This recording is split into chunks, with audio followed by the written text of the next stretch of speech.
Hello everyone and welcome back to the Hammered Corner.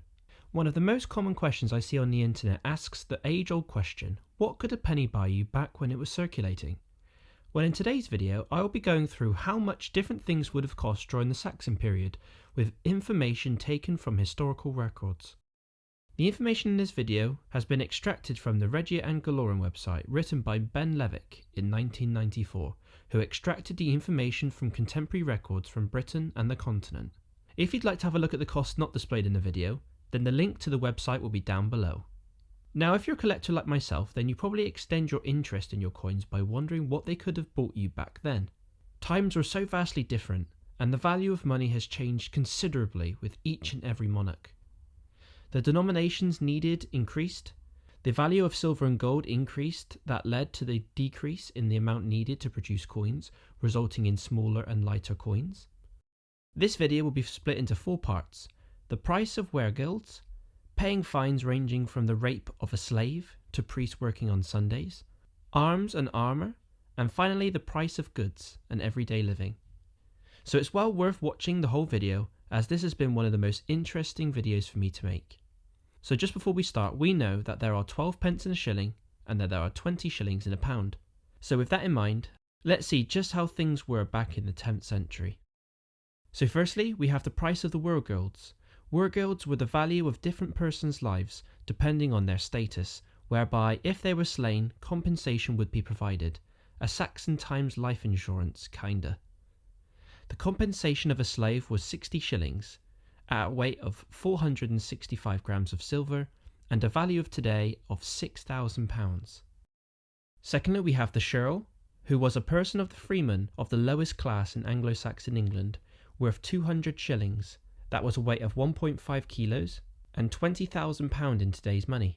Imagine being worth almost 3 times as much money, if dead, because you were simply a freeman of the lowest class compared to a slave. Next, we have a landless thane, or a nobleman of retainers of the king that owns no land. The price of this person, if slain, was 600 shillings, a silver weight of 4.65 kilograms, and £60,000 in today's money. A noble thane was worth 10 times that of a slave, and the mind really struggles to see how life could have been so different back then. We then have the highest of the nobles, a thane with land that was worth 1200 shillings, or a silver weight of 9.3 kilos, and worth £120,000 in today's money. And finally, we have the King's Welsh horseman that worked for the Kingdom of Gwynedd. That was a Welsh kingdom and Roman Empire that emerged in sub-Roman Britain in the 5th century during the Anglo-Saxon settlement of Britain.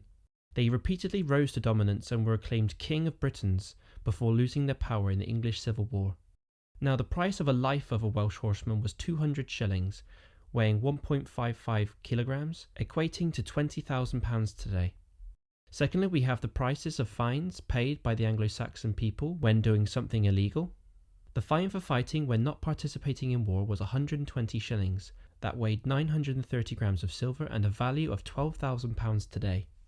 Next, we have the failure to perform feur duty, which is where all freemen had to serve in the military when called upon, and if you didn't, you were fined between 40 and 50 shillings, weighing 310 grams to 387 grams, or £4,000 to £5,000 today. I wouldn't like to think of the punishment for someone who repeatedly failed to perform feur duty. Now, when the Vikings invaded, Danegeld was the land tax levied in Anglo-Saxon England during the reign of King Aethelred to raise funds for protection against Danish invaders. The money was raised and paid tribute to the Viking raiders to save a land from being ravaged. Now, when I read how much they raised between 990 AD and 1015 AD, I almost spat my tea out. They raised in excess of 250,000 Anglo-Saxon pounds, weighing in excess of 93,000 kilograms of silver, and in today's money would have been worth around 1.2 billion pounds. And that is why many Anglo-Saxon coins of Aethelred II and King Canute have small peck marks where the Vikings would have cut silver to check that they weren't silver plated. Next, slaves were just given 1 day off, and that was on Sunday.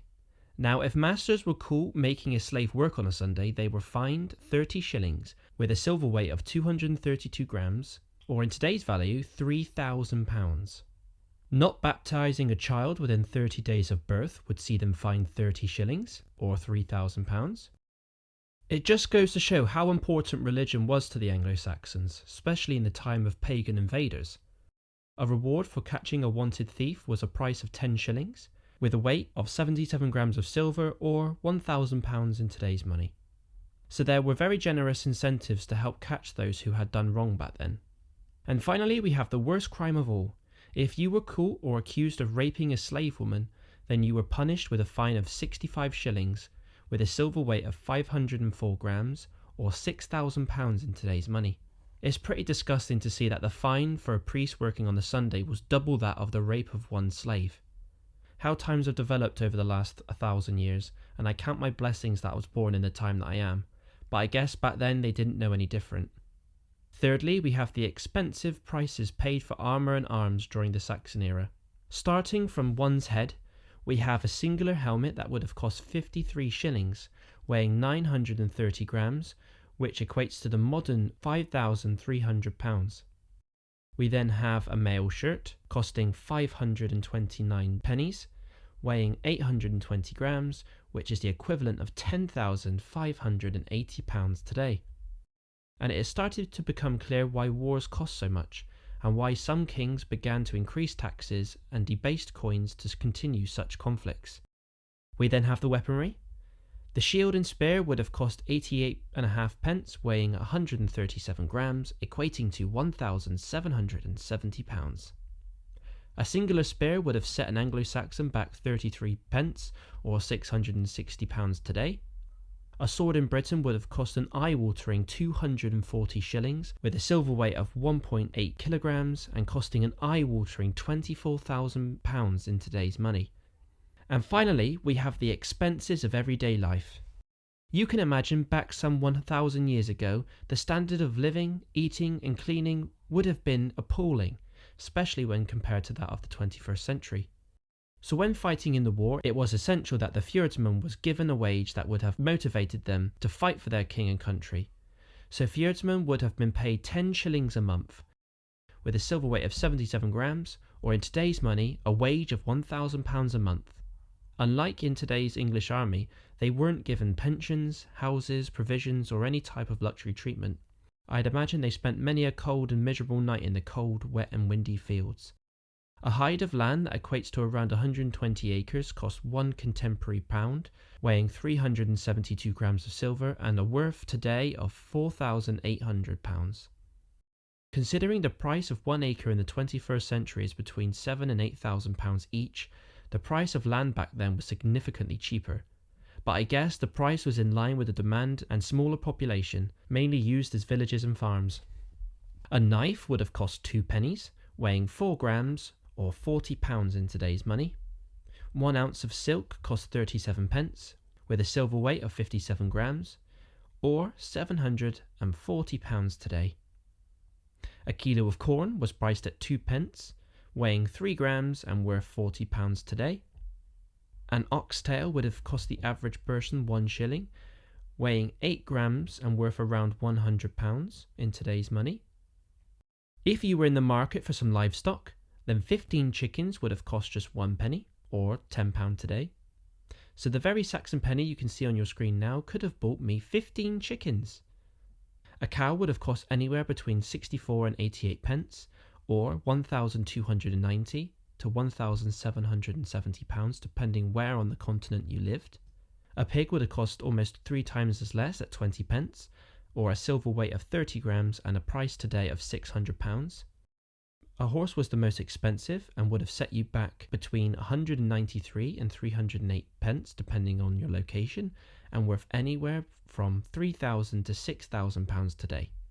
It's nice to see that some things haven't changed and they were still expensive even then.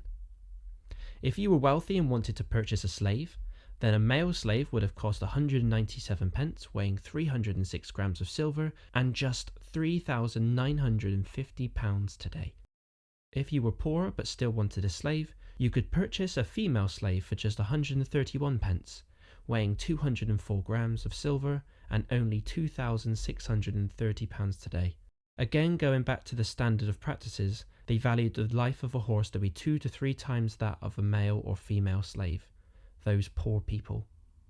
So there we have it. I hope you've enjoyed today's video on the value of pennies back during the Saxon period. Please note that the prices recorded vary on location on the continent, and all were not subject to Britain alone. If you'd like to see the full article, then links to the website will be down in the description. There are a ton of prices I didn't cover, so I thought I would pique your interest to research further if you enjoyed. Be sure to leave a like, and if you'd like to see a medieval expense video just like this one, let me know down below. Thank you all for watching, and as always, keep collecting.